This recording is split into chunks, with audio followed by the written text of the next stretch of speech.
Jésus m'a guéri. La la la la la la la la la la. Bien-aimés dans le Seigneur, je vous salue tous au nom de Jésus-Christ.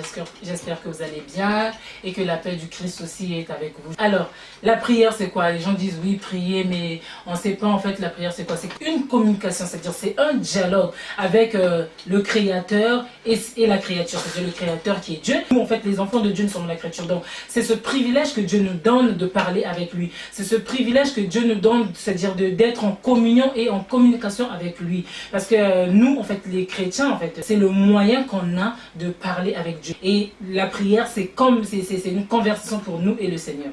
La prière de la foi, la prière et la persévérance, la prière qui a une grande efficacité. Parce que pour les chrétiens, nous devons être que dans la prière. Notre vie, c'est que la prière. C'est vraiment un fondement, c'est vraiment une base pour un chrétien. Et donc la prière va de pair avec la foi. Et la prière de la foi, c'est une prière qui fait à ce que Dieu puisse exaucer, c'est-à-dire accomplir ses desseins dans nos vies. J'aimerais bien qu'on aille dans Jacques 5. Jacques 5. Le verset 15 à 18.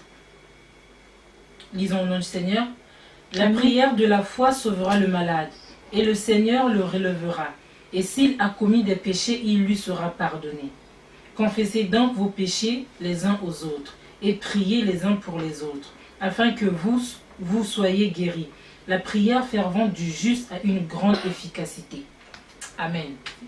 Donc, on voit bien dans ce passage, on nous parle de la prière, c'est-à-dire de l'efficacité de la prière. Une personne qui insiste dans la prière, parce qu'aujourd'hui, tu peux demander, c'est-à-dire tu pries aujourd'hui et demain tu relâches. C'est pas ça, en fait, la prière de la foi et la persévérance. Mais si tu veux ramener cette prière à la persévérance, tu dois persévérer, demander et encore jusqu'à ce que tu reçoives ce que ton cœur désire. Nous, les chrétiens, on fait que demander dans nos prières. Que demander dans nos prières. Parfois, on ne sait pas en fait prier. On se dit, mais oui, j'ai prié, mais pourquoi Dieu n'a pas agi? Parfois, c'est ta prière qui n'a pas touché en fait le cœur de Dieu. Parfois, c'est ta prière qui n'est pas, c'est-à-dire en commun accord avec ce que Dieu veut. Donc, il faut d'abord se voir. Tu te dis, mais oui, je vais faire cette prière. Comment?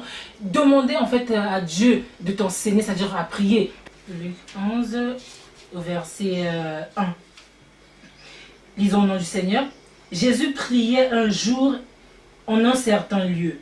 Lorsqu'il eut achevé, un de ses disciples lui dit, « Seigneur, enseigne-nous à prier, comme Jean l'a enseigné à ses disciples. » Donc, ici, ce disciple, il a vu Dieu prier, il a dit, Seigneur, enseigne-nous à prier. Parce qu'il y a des questions, parfois tu peux prier, mais tu n'arrives pas en fait à demander, c'est-à-dire tu pries, mais tu ne sais pas demander. Donc il faut savoir demander à Dieu. Parfois Dieu va te dire que non, moi je ne veux pas que tu pries comme ça. Et demander en fait l'Esprit de Dieu de te conduire dans ta prière. Quand tu pries, est-ce que Dieu vraiment, il aime cette prière, une prière qui fait augmenter le parfum de bonne odeur. C'est ce que Dieu en fait il veut. Et est-ce que cette prière, tu demandes Seigneur, oui je prie, mais je veux que tu puisses m'enseigner, c'est-à-dire enseigne-moi, qu'est-ce que je dois dire, qu'est-ce que je dois demander, parce qu'on a toujours tendance à dire oui Seigneur donne-moi ceci, cela, on demande toujours, mais comment on fait demander?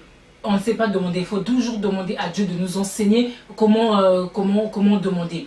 Et dans nos demandes, la prière c'est pas seulement demander, non.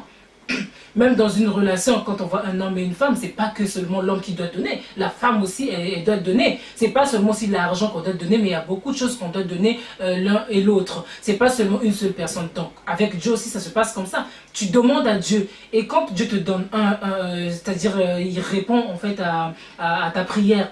Qu'est-ce que tu fais de ce qu'il t'a donné?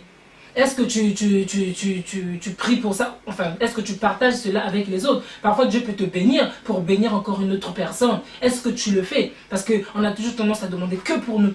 Et quand on reçoit, qu'est-ce qu'on fait en retour?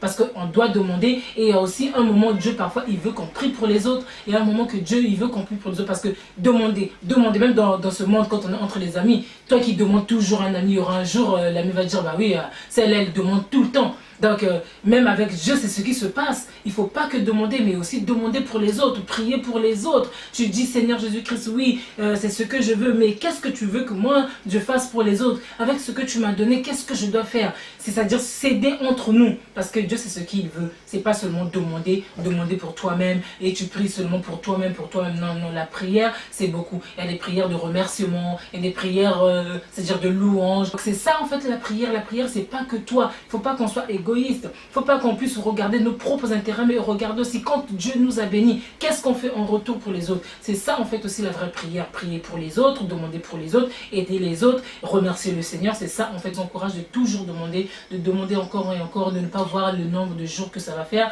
le nombre des années que ça va faire, parce que Dieu, il est Dieu, il fait comme il veut.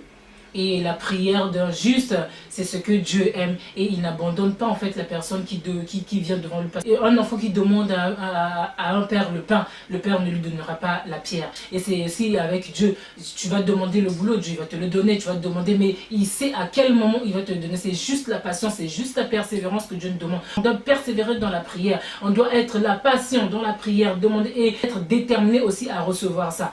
Donc, mes bien-aimés, mes frères et sœurs, pour terminer, j'aimerais aussi dire, parce qu'il y a beaucoup de gens qui croient que la prière c'est comme un rite, c'est comme une formule, c'est comme, je sais pas, peut-être une citation, mais non, la prière c'est un moyen de communication que Dieu nous a donné de parler avec lui. J'aimerais bien que vous notez le passage de 1 Thessaloniciens 5, verset 17, prier sans cesse, ce que Dieu nous demande de faire. Voilà mes frères et sœurs, c'est ce que je voulais partager avec vous. J'espère que Dieu fera dans vos vies. Je nous encourage d'être dans la persévérance et dans la prière au nom de Jésus-Christ. Soyez bénis. Amen. Je suis dans la joie.